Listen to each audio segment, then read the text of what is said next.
Well, I thought we had a pretty decent start in the first quarter. Kind of had an answer offensively, defensively. It was kind of back and forth, and like I said, got off to what we felt like was a decent start, and then they kind of made a little run in the end of the first, and we kept it close enough in the first half, and then that third quarter just was the end of it. 30-10 outscored us, and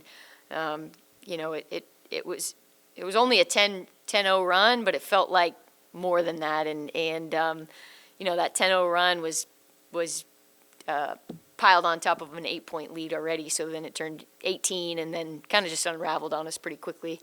So defensively, I didn't feel like we were near as disruptive, or just not as active as we were the other day against UND.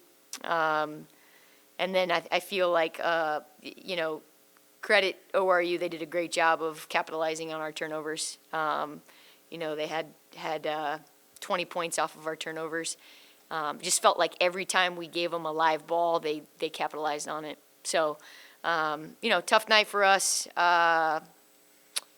Bright spot was I felt like Carly Duffney was really aggressive tonight. Was able to get going from a lot of different spots, and hit a couple threes and had some nice drives and finishes around the rim. And I also thought Cassidy Carson did a really good job defensively.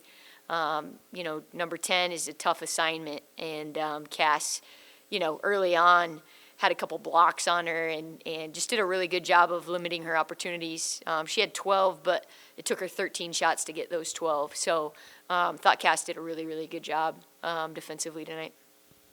Yeah, Coach, it seemed like you guys were able to move the ball pretty efficiently there at the start, and then started taking a couple threes, and they really weren't falling. What'd they do to kind of alter your guys' attack?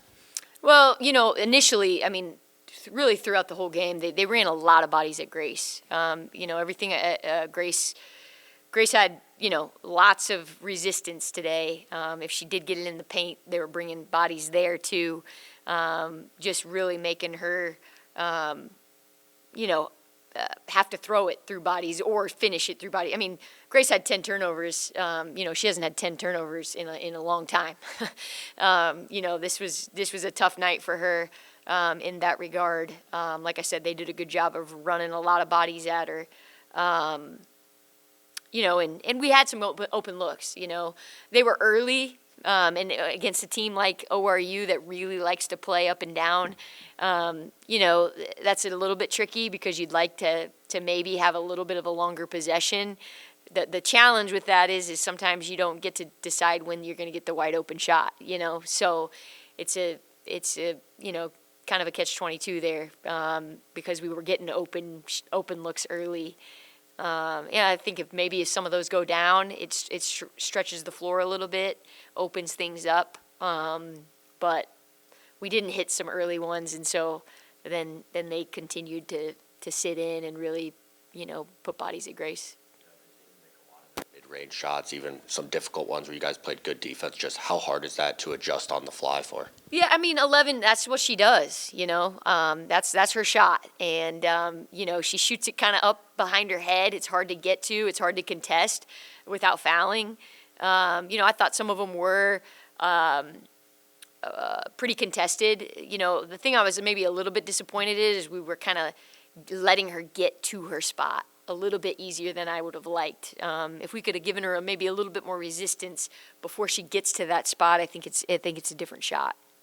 And just last one for me, guys heading up to Fargo here for your next game. Gave them a pretty good battle here at home. Just how do you guys bounce back, put this behind you for that game? Yeah, I think that's all you can do. You have to. It's quick turnaround. Playing here tonight, and then tomorrow we'll be on the bus on the road. So it's you got to flush it. You got to be able to bounce back and reset, and get back to work and prepping for NDSU. A little bit different style for sure. but obviously a very, very good team as well.